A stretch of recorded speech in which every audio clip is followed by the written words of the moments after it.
mentioned about, oh, well, men come out of women's bodies and have to define themselves as other, whereas we have a different issue. Working, we never have any question about who we are. We came out of a woman, we are a woman, or something close to that, if we're a woman. And so, what? Dissertation. And so this has a lot about what a great trick. Whoever invented men and women, what a great trick they played on us. Because we have inherently all these biological issues to resolve. And then, of course, who is the one that you receive or are dependent on for affection? And maybe don't get affection from. So, there's a constant sense of shortage that women know they can manufacture themselves affection because they're like their moms. And so there are so many issues, and I just recently, as I was looking through it, read through another one of the issues about power, which is, I've been saying for years now, particularly I'm interested in the Buddhist community, we don't know what leadership looks like in female form. You know what a Zen master looks like? Strong and silent. How many of us can do that as well as they can? We can't. That's not where our strength is. So what does leadership look like in a female teacher in the Zen community? We don't know. We don't recognize it. We say, what's the matter with her? She's so emotional. Or she's so pushy. Or she's so this. If she were a man, we would be able to recognize it in a different way. Is it written by a woman? Yes, it is. Dorothy Dinnerstein, an analyst, I think. So, Can I ask you just a question? In relation to Blanche Hartman, for example, do you have anything to say about that? oh, I don't know what the question is yet. I know that she exists, more or less, as we all know. What's your question? Well, she was abbot of the Zen Center. I think she was sold out for a period of time. And was she a form of female leadership? What do you think? Well, I wasn't close to her. So Yeah, I think she is, and I think her nurturing style was very appealing and acceptable. On the other hand, there may be some ways that she didn't get the respect she deserved. For a long time. Who are we talking about? Blanche. Oh, Blanche. For a long time. Yeah, and also, this isn't the time to talk about all these things, but there's more to say. So, I also have a handout. The second thing that I brought is a dissertation that was written, I believe, in the 70s by Carol Gofford, who has since deceased. Degree date was 1999, so she may have begun the research in the 70s and 80s, and I think Alan was part of the dissertation committee. Yeah, and others that we know were. And this is student experiences of betrayal in the Zen Buddhist teacher-student relationship. Can you And- say that again? Yeah, but you'll see it here. So it is student experiences of betrayal in the Zen Buddhist teacher-student relationship. This dissertation is available from UMI. You can get a reprint if you contact them and tell them the number. And there's a phone number in the book. And it's actually how I came to call on Diane Martin for some help and assistance, because even though everybody's anonymous, one of my friends who showed me the dissertation knew that it was Diane, who was one of the people who was speaking out about dysfunction in her community. And later, on Sweeping Zen, when someone tried to deny it and say this person was made up, I asked Diane if it was time for her to come forward, and she wrote a really beautiful letter for Sweeping Zen, acknowledging that no, this person wasn't made up, it was her, and she had a lot of knowledge about this particular teacher's unfortunate sexual encounters with some of the women in the Sangha. And if the person who was saying that this wasn't true would like to have more discussion on this, she was willing. And the person who had been saying she didn't exist and that this didn't happen did not ask for more information. So she did write a really beautiful letter. It was clear. It was not defensive. It was very factual. And people really appreciated it. Because if people don't come forward with their names and say, yes, I was there and I didn't see this, and this did happen, then other people say, no, it didn't, and this is just rumor. So this is a very important function. So, sorry, what? It is, yeah, it's still on Sweeping's End. And she doesn't follow Sweeping's End, but I did.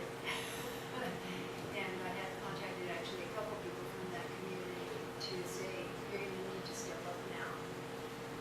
Otherwise, and again, we're going to sweep this under the rug, which is not one of my favorite things. So this dissertation was written years ago, and for some reason it hasn't gained prominence in our community. But it should be something that's studied, you know, as one prepares for donor transmission and even for teaching status. So yesterday I talked about characteristics of a cult,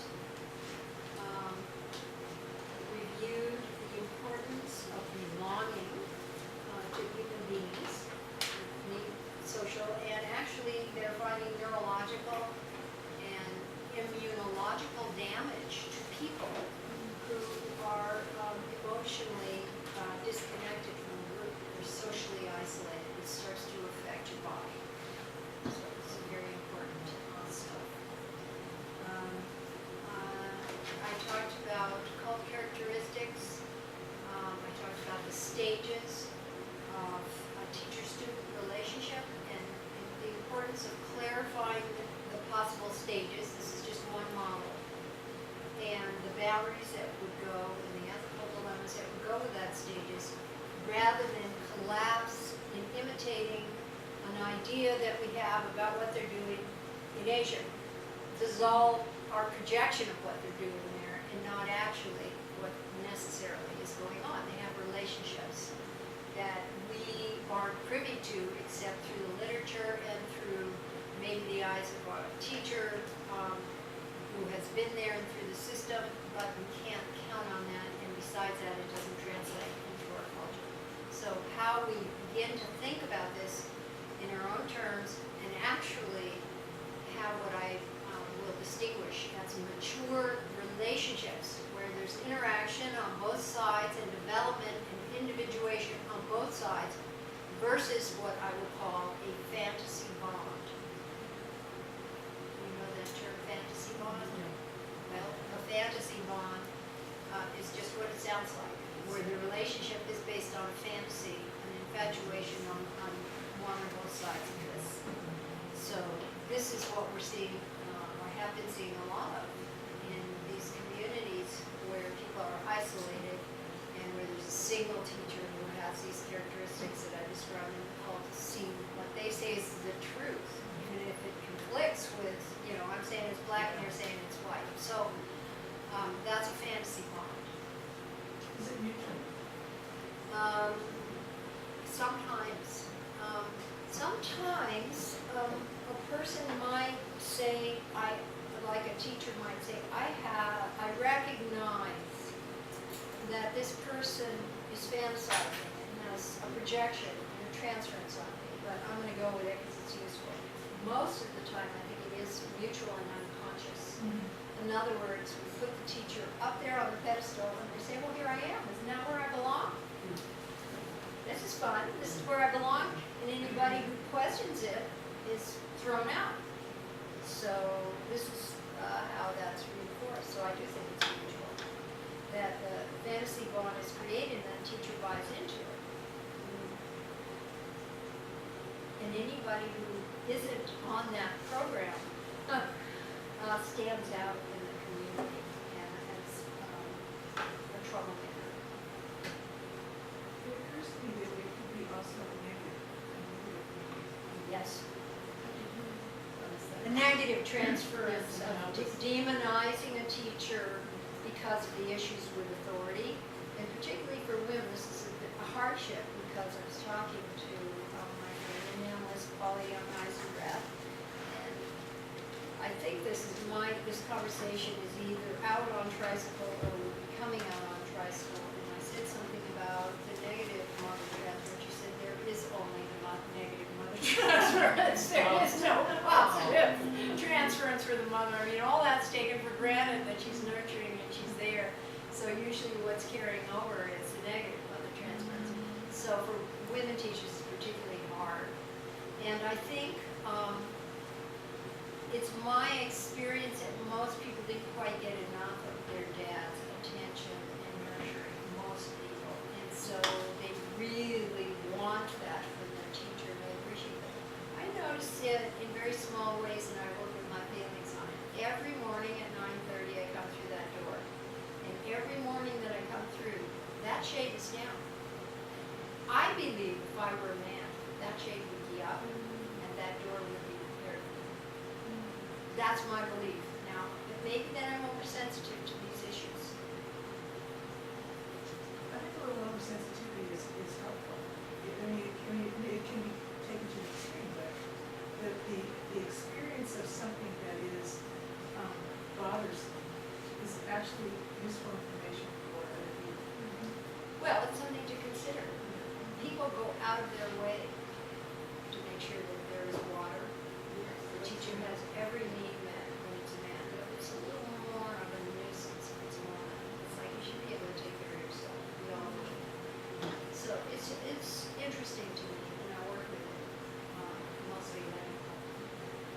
And particularly since I have an injured ankle and an injured foot, the fact that I have to go around the gravel to the other side, you wouldn't do that, I don't think, for an older man, which I am, definitely in the senior category.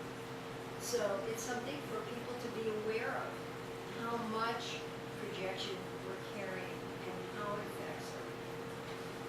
Thank you very much for bringing it to our attention. Yeah, it's a little tender. Would you like a copy? Thanks, I would. It's in water. I need to get one, but my hands were full. And probably I should do more to create an assistant for myself. And some of this has to do with my own upbringing and having a mother who was a single mother raising 3 kids who did everything for herself. And thank you. And when I got married, I would just take care of things. And people would say, well, you didn't ask me. I wasn't even used to my mother having anyone to ask. She just took care of things. So some of this is, a little bit of my problem. And I must say, there isn't anything that I can think of that I dislike more than exposing my vulnerability. So, this is not fun for me to say this. And I've suffered, and I do.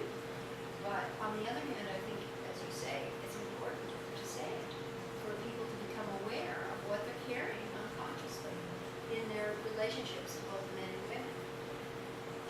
And I certainly saw this when Sojin would visit my groups, kind of swarming to take care of him, in that honorable place that women have in taking care of the men, and even the men have.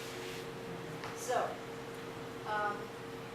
these factors, factors of gender, factors of leadership, in an all-male tradition that has glorified male strengths. What do I mean by that? I mean not making eye contact, not showing feelings, keeping silence, having a strong physical body, being able to take it, and being able to fit in to the male hierarchy, understanding, oh yeah, we know how to do that, they're the privates, the sergeants, and the generals, right? We know how to do that, and men naturally do know how to do that. It's actually one of the few gender differences that they find very early on with babies, that there is a kind of way that boy babies will be happy and get to a group together way sooner than girl babies will. And there's a kind of suspicion. I have if not suspicion is too strong a word, that's my projection. I think that they just don't readily do the group forming. They're more individualistic. And I think that may also have some genetic component to it, maybe something that Polly and I argue about. She thinks of it more as conditioned, but I have a feeling that women who fought off other women to protect their own offspring, those genes survived.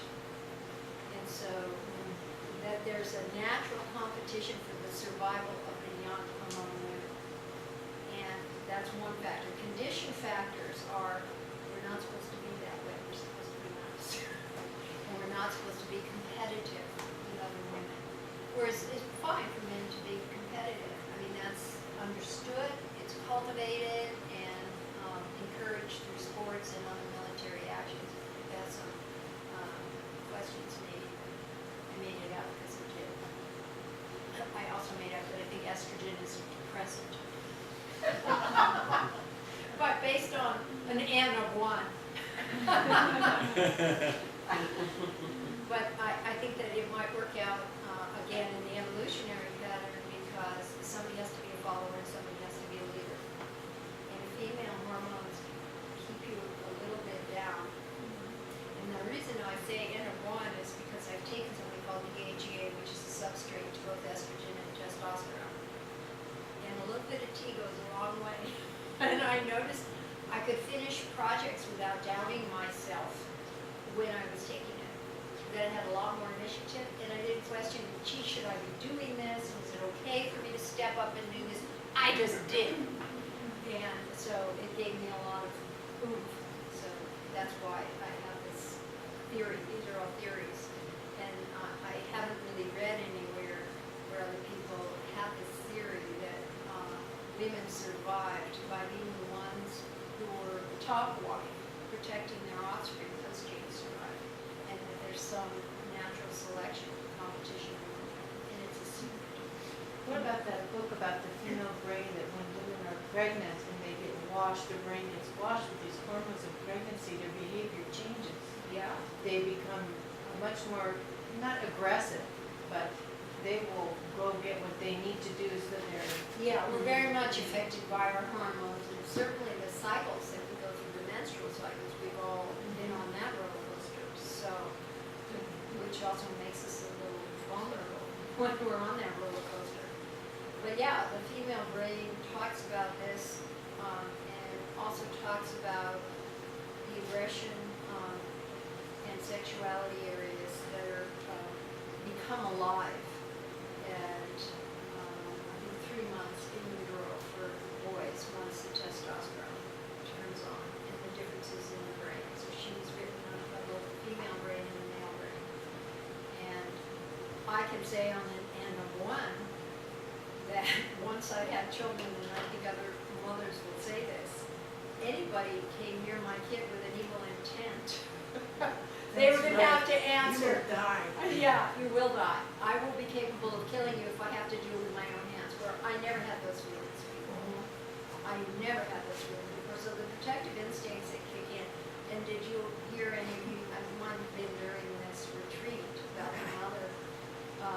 There was attempted carjacking in Texas, and she got into a car. And she had 2 young children there, and the poor carjacker, they should have known. Never carjack a car with Mama Bear in it. He saw the baby seats in the car, and he was hiding behind them in the back seat, and he took a knife to one of her children. And she said, well, I was heading for a telephone pole, but apparently her irrational behavior frightened him so much got into the front seat and started tussling with her. I think she punched him a number of times and may have bit him. And he said, I'm getting out of this car, and she ran him over. Good for her. That's what they said in Texas. A wonga. She ran him over. She didn't kill him, but he was on his way to the hospital by plane when last heard. So, yeah. Bad idea. Yeah, very bad idea. There's something's genes. Yeah, that guy. We hope that sheets don't survive, but hers do, and they will in her children, so. Anyway, her partner was on it, he said, yeah, she's not someone to mess with. And I think that the state of being a mother makes one a little more active in that arena. So, just to summarize, I talked a lot about social needs, and one of the examples of this disrespect and the primitiveness of it is coming up in the news now. I'm not sure, because we're in this retreat, whether you're aware that the president of Bolivia's plane was suspected of having Snowden, the hacker, in it. He was leaving Russia, and he had made some offhand comment like, well, we would take a someone who was denouncing unfair things in the government, we would take such a person in Bolivia, and his plane left Russia and France and Portugal and possibly another country refused to allow him to fly over airspace and to refuel. And finally he was able to land in Vienna. Well, talk about don't disrespect me in one of these macho cultures. This is a big thing between, it's a cultural characteristic in Spain, the one she's from, which came from the mixture with the Arabs and the Moors who invaded Spain. So, not only did he get outraged, the entire continent of South America took it as disrespect and is calling a conference about this disrespectful behavior on the part of the Europeans towards the president of Bolivia, and that it is therefore disrespect to all South Americans, and it is on a tear right now.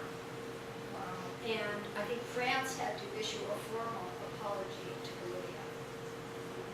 So when you see this kind of behavior, you can really think about the primitive quality of being disrespected, and it goes back to our roots of you won't survive in a tribe as a low person in a tribe. And would it have happened if the president of Bolivia was a woman? I don't know about that. I think that might have been an impossibility Part of the in that culture, but I'm not sure. part of the machismo culture of South America, it's not just Spain, but the Well, whole Yeah, Latino thing is very machismo. yeah, well, actually, there is, I think, a female president in Argentina, and she is on a tear too, with the rest of the South Americans talking about this outrage. Now, some of this is historical because of the colonization of South America by the Europeans and now being regarded as second-class citizens. But it is quite interesting on what a tear. Now, they set it up, whether or not it's true, they said this put the president of Bolivia's life in danger because he was running low on gas in his plane. I don't know. You can always find a reason why it's more than what it is. But whether or not the U.S. was involved, the U.S. is implicated in bullying. I mean, this is getting worse and worse. It's like a cartoon. And Obama made a comment when asked if Snowden did get flight to Cuba, whether he would scramble Air Force planes to bring the plane down. And finally, he said something more or less sensible, but again, disrespectful, which is, I'm not going to scramble jets for a 29-year-old hacker. So, it's a 30-year-old hacker, actually. But in any case, it's a 30-year-old person who, a whistleblower, and, the behavior of the leadership in the U.S., I think, has been abominable because it also touches on this disrespect for us. And, you can't do that, and we have to make a public show. You can't disrespect us in this way. So it's been pretty primitive out there. So I want to cover a couple more things, and then I'm going to start on practice discussion, and then we may continue this afternoon on that topic. I wanted to just review the business of belongingness, that is based on psychological needs. According to Maslow, the need to belong was a major source of human motivation, along with safety, physiological care, self-esteem, and self-actualization. And in the hierarchy, belonging is very important. The other perspective, which I've covered in detail, is evolutionary. Another aspect of belonging is self-presentation or self-editing. How we change ourselves to belong. And each and every one of us does that in belonging to a group. And a question that arises in a group that's functioning well is, how much of myself do I have to give up to belong? How much can I still be myself and belong to this group, get my needs met, but not be an outsider? So we're always consciously or unconsciously answering that within a group. The other thing is that we look for commonalities.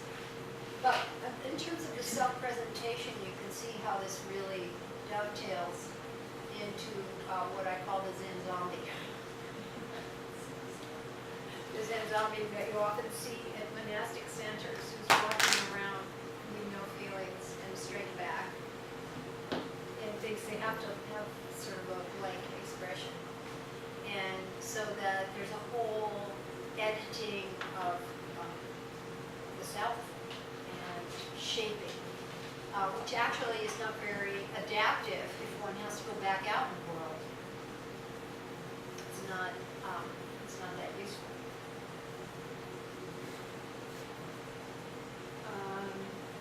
So another quality of being in groups and belonging to groups is finding the commonality. In this group, the commonality is we're interested in Buddhism, we're interested in Zen. For most people here, they're interested in teaching in a Zen center. And for one person here, they're interested in knowing what's going on underneath the Zen centers and practicing for the purposes of education. So people look for that commonality, and that helps them to buy in to a group. And if it's, the fact that we may wear uniforms is also a way that people suppress themselves and look for that commonality and are reassured by it, and anxiety is produced when they're not wearing the right uniform.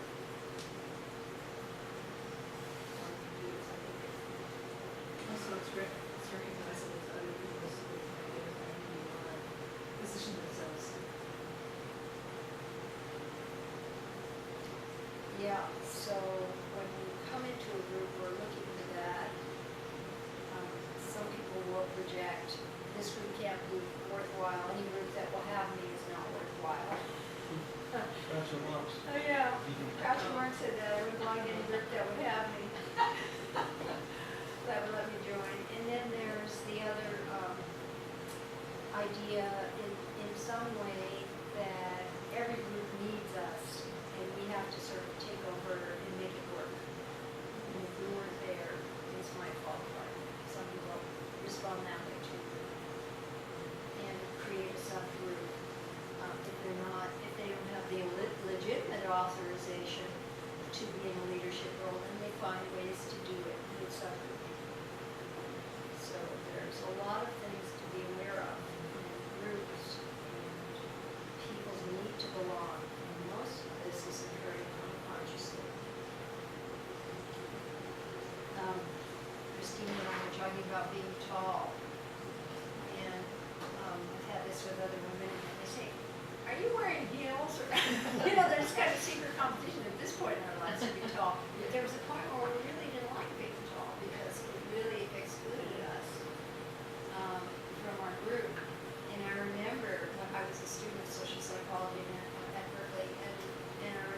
talking to a man who was also in that same general area. And he said, do you recognize how you shift down to talk to me, because he was shorter than I was? How I kind of would adjust my posture because I wasn't comfortable being taller than men.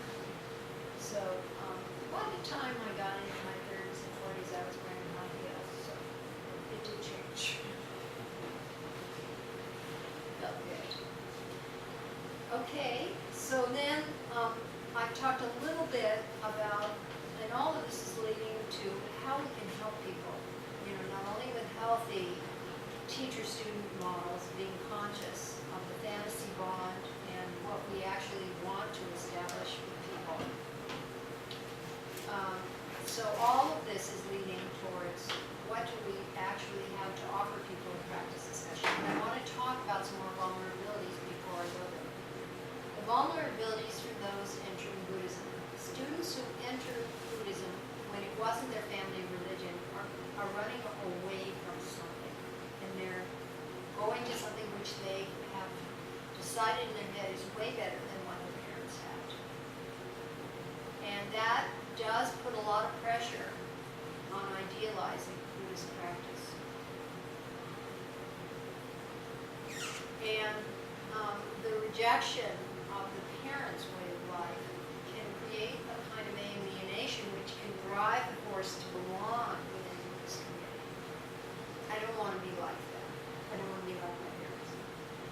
Many people who come and enter Buddhism when it wasn't their family's religion think it will be an elixir for eliminating suffering. So then we get to what we sort of wrap all this up in, spiritual bypassing, which is again leaping to, attempting to